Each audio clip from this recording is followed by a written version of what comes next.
Houve um dia, lembro como se fosse a folha seca que ainda teima em se agarrar ao galho, em que a praça em frente à capela se encheu de gente não para celebrar, mas para ver como se desfazia um nome. Violeta estava ali, com a saia dobrada até os joelhos, a bengala que a acompanhava como uma sombra e os olhos baixos demais para encarar a própria família. Foi ali que o mundo dela, e o meu também, mudou de lugar. Se você ficou curioso para ouvir tudo até o fim, fique comigo até o fim desta história. Se esse relato tocar você de algum modo, inscreva-se no canal, ative as notificações e deixe um like. É uma maneira simples de preservar memória e espalhar o que não deve ser esquecido. Ninguém quis casar com ela. As bocas na praça murmuravam como moscas em volta de mel azedo. A moça do mercado dizia que era vergonha para casa grande. O padeiro sacudia a cabeça e outro homem, que eu só conhecia de vista, fez menção de fechar a janela para não ver. Violeta vinha na sombra de sua própria vergonha. A perna que não respondia igual a outra, a fala que chegava em gaguejos como se a língua tivesse medo de se abrir. E minha velha oficina, onde eu entalhava cadeiras e mesas para a casa grande, ficava ali, a 2 ladeiras. Eu ouvi cada sussurro. Coronel Antônio Ferreira foi quem falou alto, com a voz que todo mundo respeitava, antes de respeitar a própria consciência. Eulália, a madrasta, sorriu como se tivesse plantado a semente e já colhido o fruto.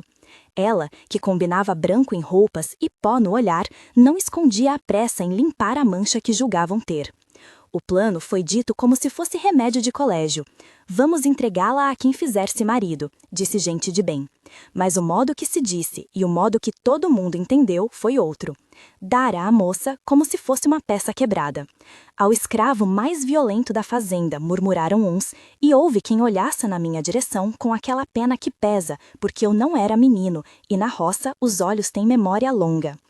Chamavam-me de muitas coisas: negro, madeiro, carpinteiro, homem com mãos fortes. Chamavam-me também de violento, por causa de um dia em que neguei algema na boca de um capitão do mato, por causa da ferida aberta de velho que ninguém queria enfaixar. Eu levei no peito essa fama como um casaco forçado. Mas violência não é o nome de meu coração. É a alcunha que homens de palmo fino usam para entender quem não se curva. Quando disseram que Violeta seria dada a mim, o riso fino de Eulália quase se transformou em vingança saciada. O coronel, com a testa marcada pelo tempo e pelo prazer do mando, declarou como quem assina um documento que não precisava ser escrito: que seja a Joaquim, sirva de lição.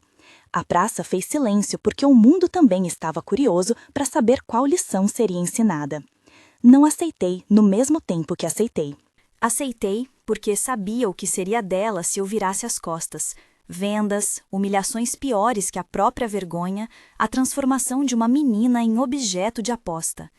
Aceitei porque havia no gesto do coronel, por baixo daquele orgulho, um traço de finitude. E eu, que já tinha visto a morte perto de mim, preferia tomar sobre meus ombros o que sobrava de ternura. Aceitei também porque não queria que o nome dela fosse cuspido por gente que confundia honra com propriedade. Aceitei, enfim, porque o amor às vezes se veste de obrigação e se revela depois. Casamo-nos. Se era casamento aquilo que se firmava entre o dono e o homem, entre a filha e o servo, numa tarde de chuva que veio mansa, em março de 1877. Havia poucas flores de verdade. O jardim da Casa Grande emprestou folhas molhadas e um banco de pedra onde nos sentamos. Ele com o rosto impenetrável, eu com as mãos sujas de cola e verniz, e Violeta com um livro no colo como se o livro fosse oração.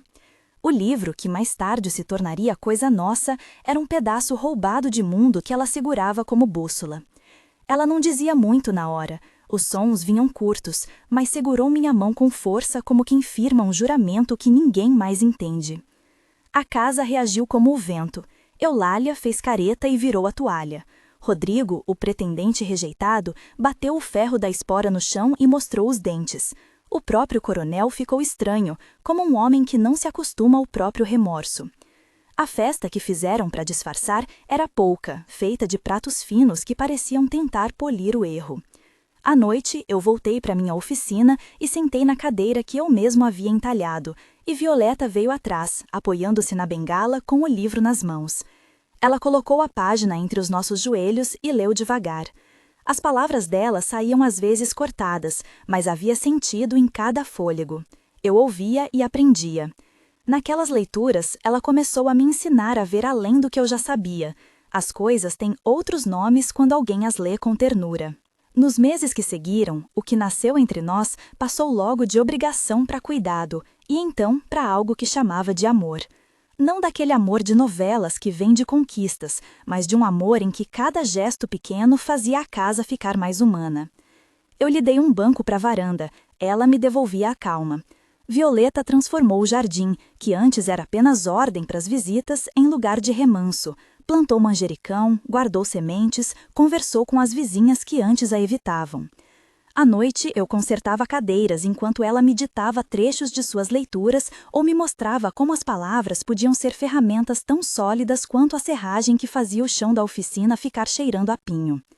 O filho que esperamos veio como promessa e medo ao mesmo tempo. Havia quem na casa grande não dizia o nome para não dar crédito ao que vinha. A Eulália cochichava que um filho de corpo temeroso seria mesmo motivo de vergonha. Havia uma sombra de mercado. Se o membro da família incômoda se tornava produto, talvez fosse vendido. Essa ameaça de venda sussurrada em corredores é como um vento cortante. Não se vê, mas se sente nos ossos. Foi então que decidimos, não haveria preço que nos separasse dali. Planejamos a fuga como quem costura uma roupa no escuro, cada ponto um segredo, cada fio um medo. Conheci Capitão João numa tarde em que decidi falar com quem sabia ouvir paz. Ele era senhor do Quilombo na Serra da Liberdade, homem de fala medida e olhos de quem já viu sol de povo livre.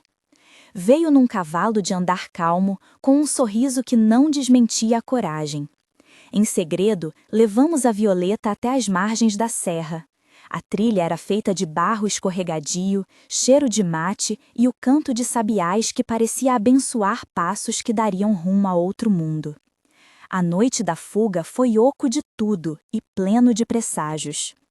Eu carreguei Violeta nos braços por alguns trechos, outras ela caminhou, firme nas contradições da perna que a traiu e do espírito que a levantava.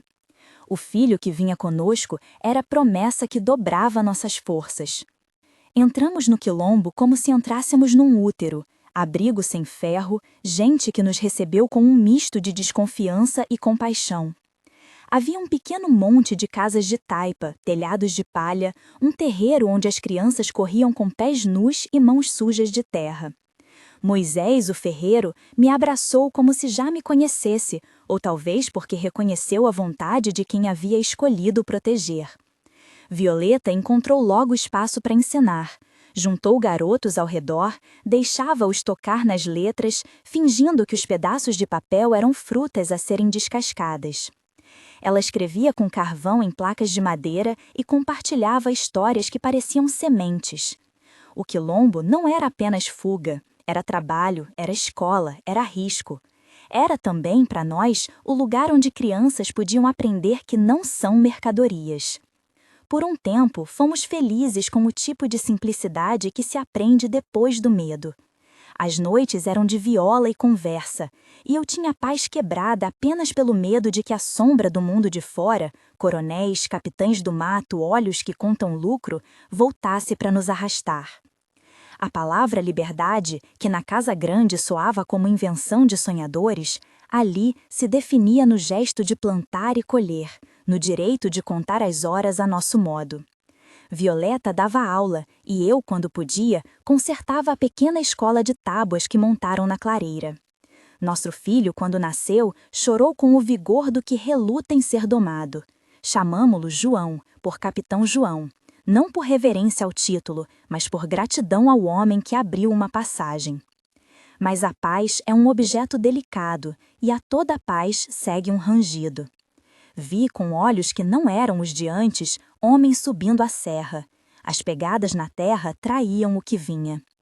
Havia quem dizia que Severino Cardoso Cardoso, capitão do mato de outras bandas, andava atrás de corpos que valiam troco. Outros contavam histórias de dinheiro sobre a mesa e promessas feitas em tavernas. Nós vivíamos com o corpo atento. Certa madrugada, o terreiro acordou com latidos e com o som de vozes que não eram nossas. Corremos para ver. O vento trazia um cheiro de pólvora e medo que parece penhorar a respiração. Não houve grito que fosse antes do primeiro choque.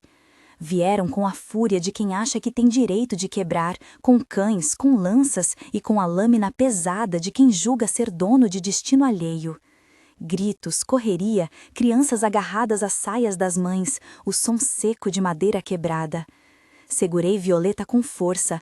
Ela empurrou nossas crianças para dentro da casa de taipa e saiu, sem pensar, alimentar coragem em passos apressados. O mundo que nos viu florescer foi golpeado pela mão do que mais teme perder aquilo que chama propriedade.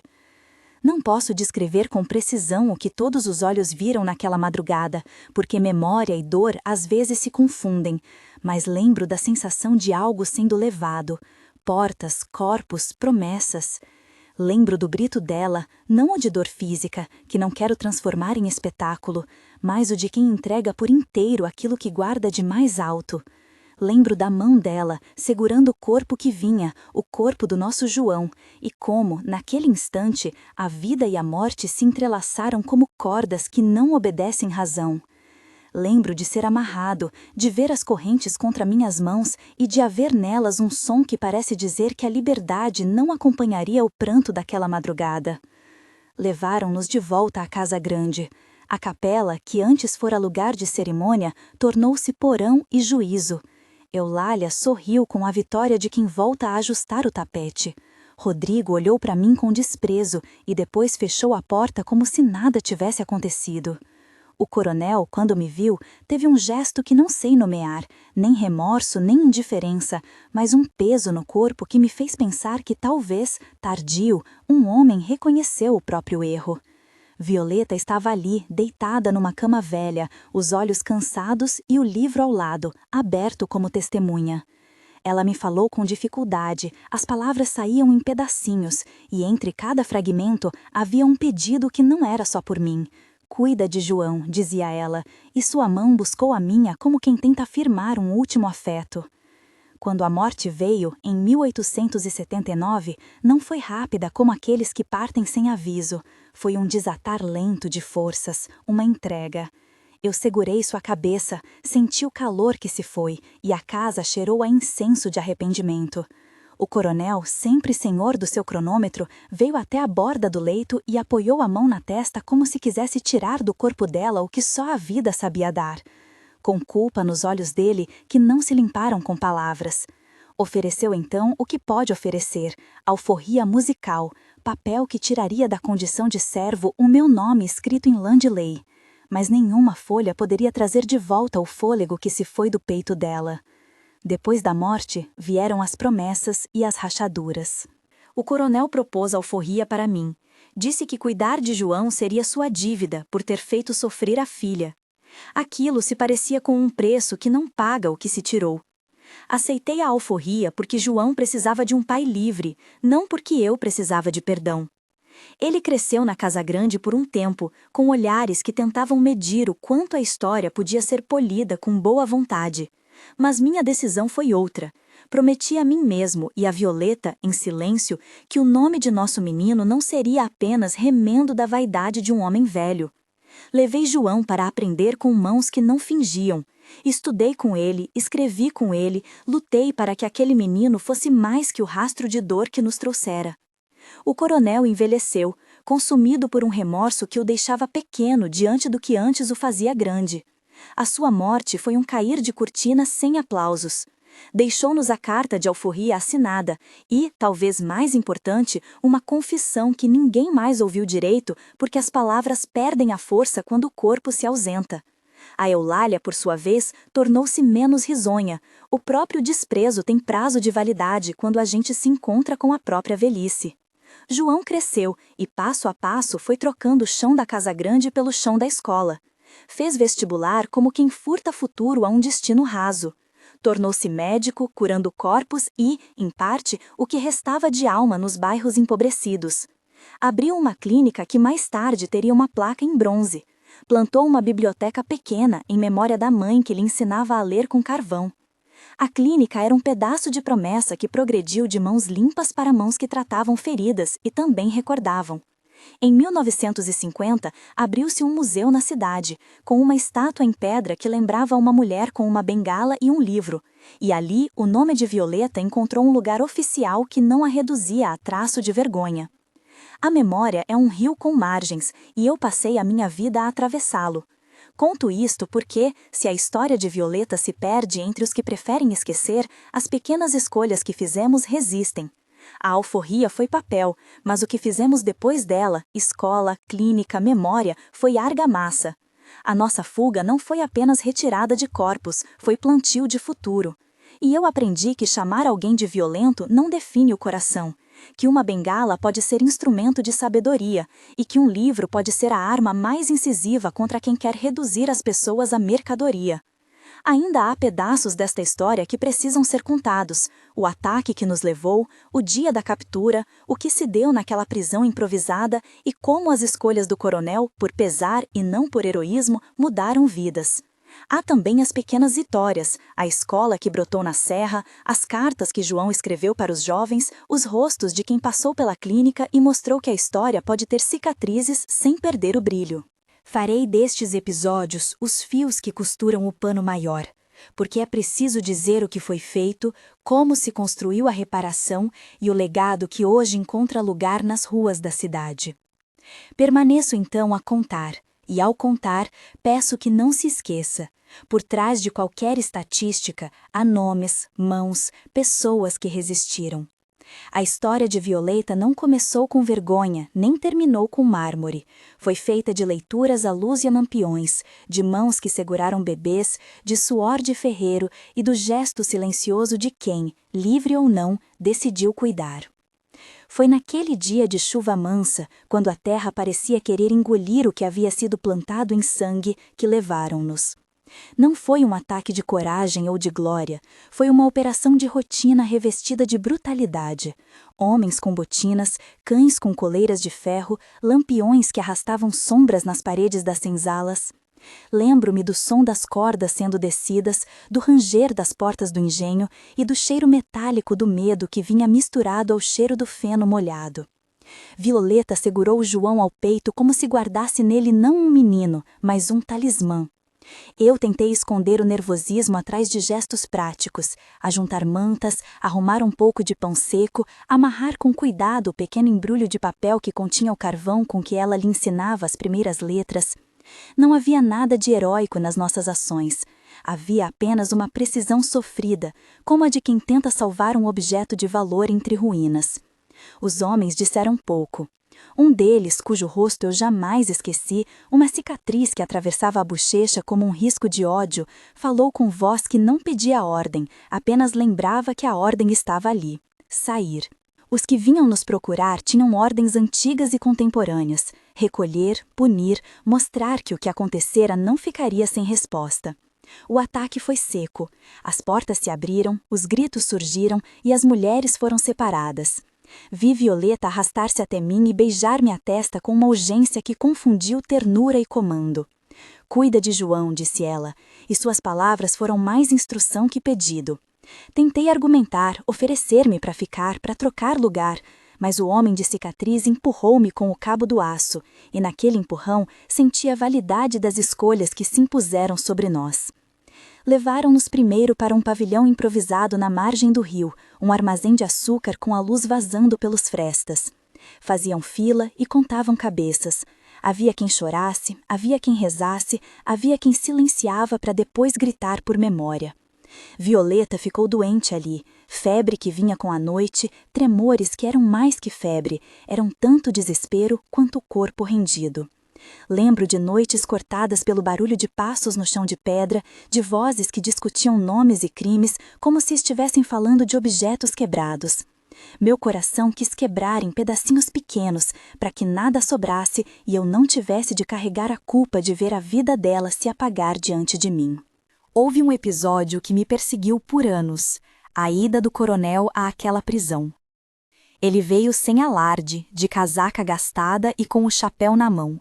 E por um instante imaginei que traria justiça ou pelo menos remorso com afeto. Aproximou-se de Violeta com uma hesitação que era quase vergonha. Pôs a mão na testa dela, uma repetição do gesto de casa, e falou palavras que eu agora via como mapas de sua culpa, desculpas que não tinham interseção com a dor. Violeta abriu os olhos e sorriu um pouco, um sorriso de quem não espera trocas.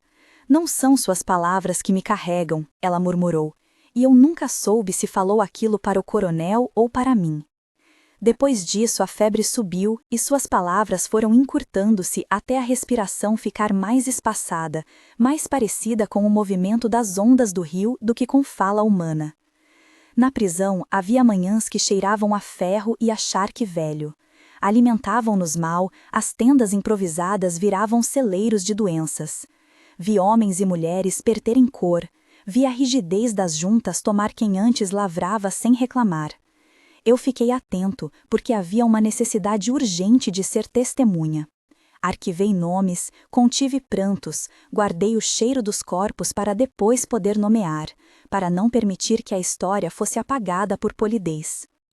Quando Violeta morreu, foi um silêncio que veio de tantas bocas que poderia ter sido um coro.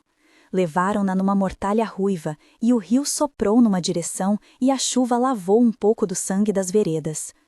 O coronel assinou papéis e pediu que a viuvez fosse oficial. Os homens ordenaram que nada fosse narrado como afronta direta. Fizeram discursos de ordem, de disciplina e de luto com a facilidade de quem sabe dispensar culpa com retórica. Nós que ficamos, fomos empurrados para um limiar entre o cansaço e a necessidade de recomeçar. Saí da prisão com o João no colo, e a primeira coisa que fiz foi prometer um mundo onde aquele menino pudesse tocar à noite sem medo.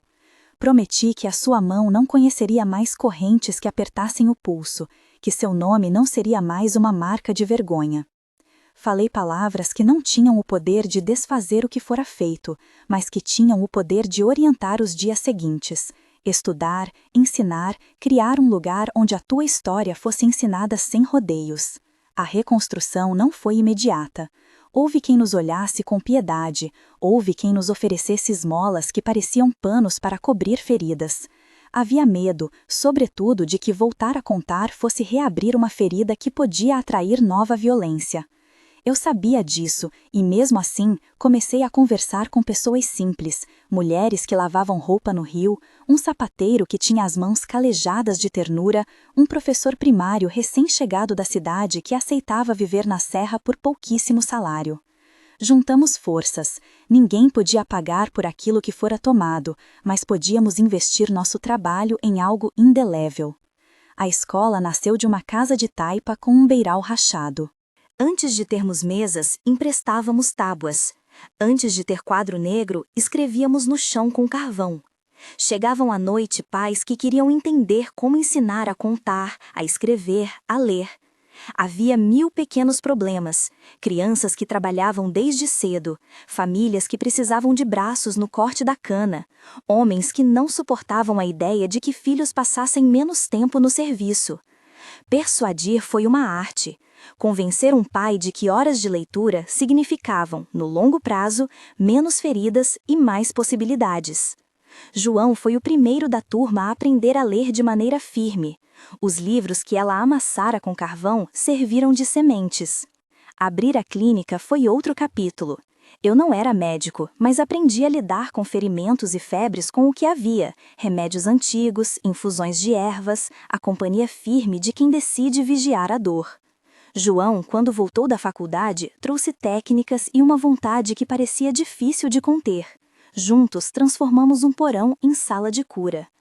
A placa de bronze não era pretensão, era memória, reconhecimento de um trabalho que, ao longo do tempo, tornara impossível para as autoridades esquecerem.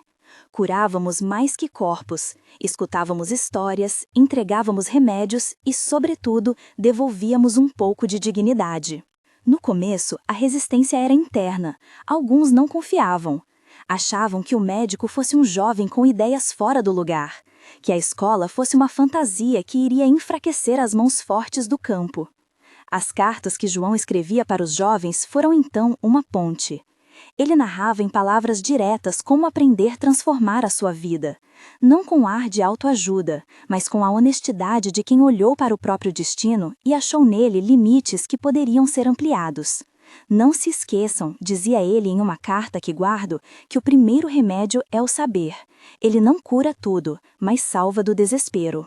Essas cartas chegaram às mãos de meninos que trabalhavam na roça, chegaram às mulheres que vendiam salgados nas portas das casas, chegaram às mãos dos que precisavam de confirmação de que a vida podia mudar.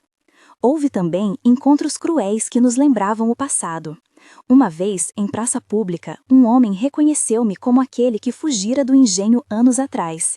Quis confrontar-me, puxar os fios da humilhação, e as palavras dele tiveram a mesma textura de antes, desprezo refeito em sílabas. Mas a praça muda de aspecto quando se enche de gente que já recebeu remédio, que já viu filhos aprenderem a ler, que tem a palavra do médico como referência. A vergonha retrocedeu diante da prática. O que cura fala mais alto que insultos. E assim, tijolo por tijolo, as novas vidas foram se afirmando. O museu e a estátua tiveram seus próprios embates, uma disputa por memória. Muitos queriam homenagear um certo heroísmo oficial. Outros, como nós, queríamos que a estátua lembrasse a mulher com o livro e a bengala, a mulher que ensinava nos cantos mais escuros. Conseguimos reunir alguns apoios. Professores de história da cidade, uma comissão de senhoras de igreja que compreendiam o valor da lembrança real, alguns estudantes. A estátua não foi erguida como um gesto de expiação pura, não acredito nessas cifras fáceis, mas como reconhecimento de que a memória coletiva precisa incluir os enlutados para ser inteira. E o que me marcou, sobretudo, foram os rostos mudados. Vi moças que vinham buscar remédio e, meses depois, voltavam com um caderno dizendo: aprendi a ler. Vi velhos que haviam enterrado sonhos e que, com a presença de uma biblioteca, reencontraram páginas que os fizeram chorar. Vi João, anos depois de médico formado, dobrar um papel e escrever uma carta, não para autoridades, mas para um garoto que havia perdido o pai. Não deixe que ninguém escreva o resto da sua história por você, dizia a carta. Essas pequenas vitórias eram para mim o que contava. Não nego que houve concessões. Aprendi a negociar com o silêncio alheio, a aceitar que nem todo gesto de boa vontade teria a pureza que eu desejava. Houveram autoridades, comerciantes e mesmo antigos homens de poder que contribuíram com algo, às vezes por remorso, às vezes por cálculo. Recebíamos doações, ajudantes, professores que vinham de cidades vizinhas sem entenderem a complexidade do que faziam. Traziam teorias, mas eram no terreno que aprendiam a ouvir. E ouvir é trabalho, ouvir cansa, exige renúncia ao próprio discurso. Eu aprendi a ouvir, sobretudo, quando mais novo eu havia jurado falar alto. O tempo foi mostrando que a reparação não é ato único. Ela é cotidiano, uma espécie de liturgia que se repete. Alguém abre a escola, outro traz lenha para o fogão, outro limpa a sala da clínica. O que chamávamos de alforria transformou-se para muitos em um estado civil, mas soubemos logo que a liberdade formal não faz desaparecer o medo ancestral. Por isso investimos em rotina, em presença. O trabalho de João com jovens reabilitou vidas que pareciam perdidas para o ócio e para a bebida. Havia alunos que, antes de conhecerem nossas aulas, não acreditavam que poderiam ir além da plantação. Ver um deles sentar-se a uma mesa de estudos e anotar com cuidado era ver renascimentos múltiplos. Mas não foram só flores. Em noites sem luar, a memória vinha que trazia o peso de violeta. Eu me perguntava se cada gesto de reparação não era também tentativa de apaziguar a culpa que outros lançavam sobre nós. Havia dias em que acordava com a sensação de não ter feito o suficiente, outros em que percebia, no rosto de uma mãe aliviada por um banho adequado para o filho, que o bastante já havia sido alcançado. Entre extremos, fui aprendendo a medir esforços, a delegar, a confiar. E foi preciso confiar. Não se constrói escola à força de uma voz. Precisa-se de mãos, de rotinas e de pessoas que entendam que cuidado é um ofício a ser repetido. Ao olhar para trás, às vezes busco na memória os sons daquela prisão, não para reviver a dor, mas para lembrar o limite do que pode ser transformado. Há pessoas que preferem fechar as portas do passado e empilhar móveis por cima. Nós preferimos abrir janelas e preencher salas de leitura. A diferença não é pequena. Uma apaga, a outra constrói. E eu escolhi construir, mesmo que, para muitos, a alforria nunca fosse mais que um pedaço de papel com uma assinatura. A argamassa verdadeira estava nas ações de cada dia. Ainda restam mais relatos, porque cada rosto que passou pela clínica guarda um episódio que merece lugar nesta narrativa. Há o caso do menino com a mão queimada, que voltou a tocar violão depois de meses de fisioterapia. Há a jovem que ganhou bolsa por mérito e foi estudar na cidade grande. Há a senhora que, aos 70 anos, aprendeu a assinar seu nome pela primeira vez e chorou como se abrisse uma pia de água que a secura reprimira por décadas. Todos esses fios se entrelaçam à história de Violeta, e é com esses fios que ataremos a próxima parte do tecido. Contarei sobre o lugar onde fomos feitos prisioneiros, sobre o dia em que a captura aconteceu com mais detalhes, e sobre os homens que, por remorso ou por cálculo, alteraram caminhos. Mas antes disso, uma madrugada me veio à memória com uma clareza que nunca me abandonou. A noite em que fiz um juramento secreto no pátio do armazém, olhando a lua rala e ouvindo o farfalhar das redes. Foi ali que prometi que a história do nosso menino não se resumiria a um selo em papel. Foi ali que entendi que a verdadeira alforria precisaria de escola, remédio e livro. E foi ali que comecei a pagar essa dívida, não com contos, mas com trabalho. E por falar em trabalho, houve um episódio talvez menor aos olhos de quem não viveu, que revela a maneira como a cidade foi mudando de cor. Um dia, no mercado, uma mulher me trouxe um prato de doces feitos por sua filha. A menina tinha aprendido a ler numa das nossas aulas noturnas, fazia os doces e escrevia os bilhetes que iam junto com as bandejas para os fregueses. A mulher contou-me, com voz embargada, que a clientela da banca fora multiplicando-se e que, quando perguntavam o motivo, as pessoas respondiam que gostavam dos doces e também da lição escrita junto. Pequenas vitórias, eu disse, e sorri com a profundidade daquele sorriso que vem do reconhecimento. Esses detalhes, dispersos e íntimos, são a matéria de que fizemos um novo tempo. Não apaguei o que nos consumiu, guardei, transformei e ofereci. A memória tem margem suficiente para mais do que a dor, e foi com essa margem que fomos pagando, lentamente, a dívida que um dia nos havia sido imposta. Ainda há muito a contar. Nomes de quem lutou ao nosso lado, noites de angústia, a lenta construção de leitores e pacientes que hoje fazem da cidade um lugar diferente. Continuarei, porque a história ainda caminha. A noite em que fomos cercados ainda vive em mim com precisão cirúrgica, como se cada detalhe tivesse sido guardado para me lembrar do que nos custou aprender. Foi uma dessas noites em que a cidade parecia adormecida em cima dos próprios segredos, as ruas estreitas com o cheiro de farinha e óleo das bancas que fechavam, janelas acesas em algumas casas e, ao longe, o respirar pesado da fábrica. Saímos para distribuir remédios e alguma provisão, era o costume de domingo, e voltávamos pelo caminho que passava junto ao armazém onde guardávamos livros e camas infláveis para as visitas de emergência. O pátio estava vazio, só o farfalhar das redes antigas, quando percebemos as luzes. Vieram em silêncio, primeiro as sombras e depois a ordem. Havia homens vestidos com uniformes escuros, com coletes que bordavam siglas que não precisávamos entender para saber que carregavam poder. Vinham com cães, lanternas e um bloco de papel que alguém batia como se fosse certidão. Era uma operação calculada, não um encontro casual, mas uma ação estudada, com rostos que trocaram olhares de reconhecimento e cautela.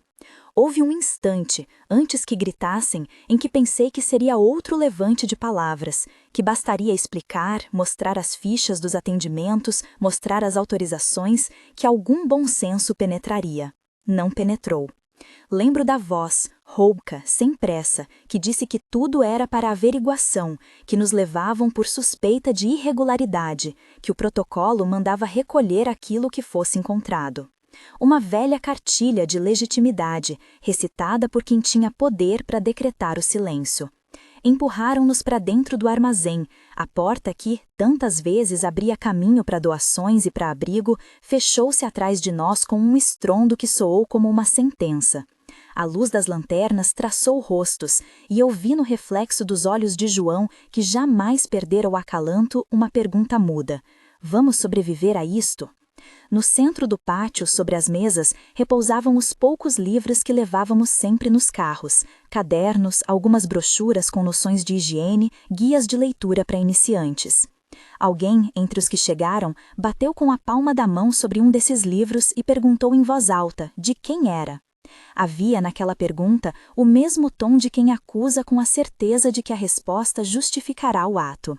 Eu me aproximei, coloquei a mão firme sobre o volume que um dia servira para ensinar uma menina a escrever seu nome e disse o que sabia dizer, que eram para as oficinas, para as aulas noturnas, para o menino que perdeu a mão e agora aprendia a dedilhar com a outra. Falar não foi suficiente. Fomos separados. Levaram João para a sala contígua, onde restava um cheiro antigo de óleo de motor e tabaco. Prenderam-me com grilhões frios de ferro que alguém trouxe de um carrinho.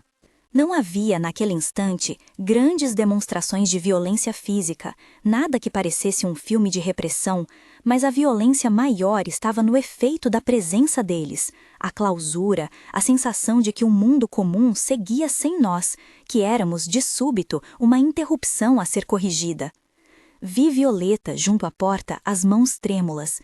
Lembro que pensei em correr até ela, mas um dos homens colocou a palma da mão contra meu peito e empurrou-me para trás como quem corrige um cão. A injustiça foi rápida e sem cerimônia. Alguém leu o nome de Violeta, alguém registrou em uma folha e ela, que sempre fora ponte entre as pessoas, sorriu como quem tenta ainda traduzir medo em gentileza. Senti que por ela alguém hesitara. Vi no rosto de um dos oficiais um gesto mínimo, quase imperceptível, que parecia querer abrandar a cena. Era o primeiro indício de remorso. Entre os homens que vieram, havia diferentes razões para estarem ali. Havia o cálculo óbvio, gente que temia a transformação que fazemos e viu em nossa ação um risco para negócios, para o controle sobre mão de obra, para a facilidade de impor ordens. Para esses, éramos problema administrativo, a ser contido com documentos, com medidas, com um exemplo público. Havia também o remorso, que se mostrava em rostos cansados, em mãos que roubavam um copo d'água e o ofereciam com pressa a alguém que tremia, em um olhar que não se prendia à autoridade, mas procurava, em segredo, uma saída menos cruel. E havia ainda os homens que, por puro medo de perder algo, haviam vendido memórias. Antigos colegas, ex-funcionários, gente que uma vez recebera de nós um favor e agora nos entregava em troca de um alívio financeiro ou de silêncio. Traição e covardia caminham sempre juntas. O que nos feriu mais não foi o aço, mas a medida da proximidade desses rostos, conhecidos, às vezes amigos de ofício, que decidiram que era mais seguro assistir do lado de lá. Os interrogatórios eram curtos e pontuais. Perguntaram sobre fontes de financiamento, quem nos apoiava, se tínhamos vínculos com grupos políticos ou com sindicatos. Queriam mapear redes, compreender quem nos ajudava a furar o silêncio. Rezaram a cartilha do medo. Respondi com verdades instrumentadas. Expliquei que o dinheiro vinha de doações pequenas, que as cadernetas de anotações eram de alunos. Falei dos nomes conhecidos na cidade como se escrevesse um roteiro para provar inocência. Às vezes, meu discurso soava tão mecânico quanto o deles. Em outro momento, quando João foi arrastado de volta e eu o vi com o lábio inchado, entendi que a força física era, por vezes, secundária. O que queriam mesmo era nos quebrar à vontade. Houve, no entanto, episódios menores de humanidade. Um dos homens, mais velho que os demais, carregava um hábito de respeito nas maneiras, detinha uma espécie de ar que nos lembrou nossos próprios pais. Ele se chamava Estevão. Não lhe perguntei o sobrenome, e falava com os colegas em tons baixos, como se tentasse negociar a sua pena íntima. Em 2 ocasiões, quando a noite correu sem clemência, Estevão trouxe um cobertor dobrado e o deixou cair, discretamente, ao lado de um menino que tremia no canto. Não protestou muito quando um colega o repreendeu por compactuar. Mais tarde, já com os papéis assinados, Estevão aproximou-se de mim e, sem entender muito bem porquê, disse: "Sei que não ajuda a dizer, mas eu vi coisas diferentes. Não concordo com tudo isso." A confissão não nos libertou, mas foi como uma fresta de luz numa parede grossa. uma possibilidade de que nem todos os que clamam autoridade carreguem o coração seco. O calculista, por outro lado, tinha um nome que a história não esqueceu: Álvaro. Havia nele uma compostura metódica, como de quem faz negócios e calcula riscos. Álvaro chefiava uma das operações do mercado e tinha interesses que iam além da ordem pública. Queria que a cidade permanecesse previsível, que fábricas encontrassem mão de obra sem questionamentos, que os sons da rua fossem medidos e dominados. Para Álvaro, nossa escola era uma anomalia. Quando veio ao pátio, seus sapatos limpos deixaram um rastro de autoridade e convicção. Falou pouco, assinou papéis, olhou nossas fichas com a frieza de quem tem um plano. Mais adiante, soubemos que ele recebera pressão de proprietários e alguns comerciantes. A metagofose que traz crianças lendo em noite de feira entra num cálculo que afeta vendas e despreza a dignidade. Álvaro não precisava de justificativas morais, bastava-lhe o cálculo da ordem. Ficamos presos por dias que transmutaram no mesmo clima. Ouvir passos, esperar portas abrirem, exames incompletos, visitas rareadas. Alguns vizinhos chegaram a bater em portas oficiais, a perguntar por que tínhamos sido recolhidos. Outros se afastaram, temendo associação. A cidade, neste período, mostrou-se em duas faces, uma que defendia, a outra que se esquivava. Enquanto isso, dentro do armazém, as rotinas que outrora imagináramos para ensinar tornaram-se uma série de contagens e recontagens. Contávamos os livros, falávamos das aulas que havíamos conseguido ministrar, reconstituíamos para nós mesmos a rede que nos sustentava. Era um ato de resistência, reafirmar que éramos aquilo que fazíamos, não a sombra que outros pintavam sobre nós. Quando finalmente começaram as negociações para nos soltar, porque havia por trás da fachada de legalidade pressões que vinham de locais inesperados, o que nos devolveram foi, em parte, a liberdade formal, papéis, termos e horários para responder às investigações. Saímos com a impressão de que o cerco podia se fechar novamente, e talvez fechasse. Mas houve um efeito contrário. A cidade viu, pela primeira vez, que a nossa rede continuava ativa mesmo quando os líderes eram colocados de lado. Alunos vinham e batiam nos muros das portas. Famílias apareciam com alimentos. Uma senhora trouxe, no dia seguinte, uma bandeja de doces feita pela filha que aprendera a escrever. E mais surpreendente ainda, alguns dos homens que nos haviam prendido começaram a evitar os encontros abertos à vista de todos. A imagem de Álvaro, austero, passeando depois de nós, ficou marcada como sinal de que o cálculo pode ceder quando a pressão do comum se torna estridente. Não digo que tudo aquilo foi um golpe de misericórdia que nos fortaleceu de um dia para o outro. Houve perdas, móveis levados das salas, documentos desapareceram, algumas fichas de atendimento sumiram. Tivemos que recompor cadastros, reconstituir histórias com as memórias dos que ficaram, um trabalho de paciência renovada. Mas pior que os papéis foi a marca na carne, o medo que a cidade passou a sentir diante de quem ousava ajudar. Os voluntários reduzidos por algum tempo. Os encontros retornaram às cautelas, às senhas e às portas trancadas. E, ainda assim, enquanto reconstruíamos, houve quem percebia que a presença de um escritório com livros e remédios era um fio que ninguém poderia arrancar com ordem escrita. Anos depois, no silêncio das manhãs, muitas conversas voltaram aos rostos daquela noite. Contávamos não para reabrir feridas, mas para nomear os que, afinal, nos ajudaram sem alarde, e para entender os motivos distintos de quem nos trouxe dor. Estevão desapareceu do mapa oficial, foi transferido para uma função sem brilho e, certa vez, apareceu na cooperativa trazendo uma caixa de remédios e pedindo para que não o chamássemos ao público. Álvaro, por sua vez, nunca negou o que fez. Manteve-se como uma figura distante, envolto em justificativas empresariais. E aqueles que nos traíram por medo receberam, muitos deles, o perdão medido de quem compreende limites. Essa noite de prisão deixou, ainda, lições práticas. Ensinou-nos a documentar melhor, a registrar em triplo, a deixar cópias fora de presença potencialmente hostil. Aprendemos a confiar em redes mais amplas, associações em outras cidades, algumas igrejas amigas, pequenos sindicatos que entendiam que educação e saúde não são crimes. Mas a lição mais profunda, a que me acompanha quando, por exemplo, vejo uma banca com mais clientes graças a uma menina que escreve bilhetes, é saber que transformação exige coragem contínua. Não se vence com uma ação isolada, vence-se com repetição de compromissos. A noite em que nos fizeram prisioneiros foi uma prova dura dessa verdade. A liberdade de um papel pode ser temporária. A liberdade real se conquista todos os dias, com livros emprestados, com parcerias, com uma mão estendida. Há memórias que se tornam mapas para o futuro. No pátio do armazém, enquanto observava a lua rala sobre as redes e repetia a promessa que fizera, pensei que a captura, por mais agressiva, nos dera algo paradoxal: revelara quem está conosco e quem quer que calemos.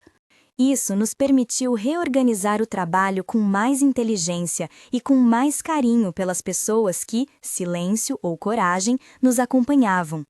E quando, tempos depois, vi aquela mesma cidade trocar rostos nos mercados por clientes que buscavam não só produtos, mas bilhetes escritos com letra torta e cheia de paz, soube que, mesmo entre prisões, a aprendizagem continuava a brotar. Ainda há episódios para contar, alguns nomes que chegaram depois, o modo como montamos uma biblioteca escondida nas paredes da clínica, as visitas noturnas que devolviam livros rasgados às prateleiras, histórias de reconciliação que não foram simples e outras que foram quase impossíveis. Mas a narrativa maior permanece. Pagamos a dívida que nos impuseram com trabalho, com cuidado e com a persistência de quem não acredita que a mudança venha rápido. Se houve um ensinamento que a captura nos deixou, foi este: a liberdade verdadeira é prática, e praticá-la exige muito mais do que palavras altissonantes. Exige mãos que se dispõem a repetir o ofício do cuidado enquanto a cidade finalmente aprende a ler. Na parede da clínica, entre tábuas e remendos, jazia um buraco pequeno onde iam parar papéis, listas, bilhetes de agradecimento, folhas de tarefa que crianças devolviam. Certa manhã, achei um bilhete miúdo. Aprendi a ler. Minha mãe sorriu. Guardei-o como quem guarda um sinal e soube, ao ouvir uma batida hesitante à porta, que ainda havia mãos dispostas a pedir um livro.